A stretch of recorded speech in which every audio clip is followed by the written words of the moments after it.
అమావాస నాడు ఆకాశములో నిండు సందామామ కనిపిస్తదమ్మా. అర్ధరాత్రి సింహ సీకట్లోన మండేటి సూర్యుడు ఉదయిస్తాడమ్మా. సర్వజాతులు సంకరమయ్యి శంకరులే సామ్రాటులైతారమ్మా. మునుముందు జరిగే వింతల్లి గనవమ్మ, నేను చెప్పేవన్నీ జరిగి తీరుతాయమ్మా. వావి వరసలు మచ్చు కన్నా లేక మానవత్వమే చచ్చిపోతుందమ్మా.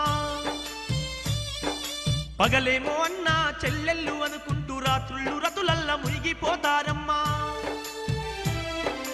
అతి తిండి అతి నిద్ర వల్ల ఈ జనులు విపరీత వ్యాధులతో బాధపడతారమ్మా. స్థిర నివాసము అన్నది లేక ప్రజలు రోజు సంచరిస్తుంటారమ్మా. ఓ తల్లి అచ్చమ్మ నా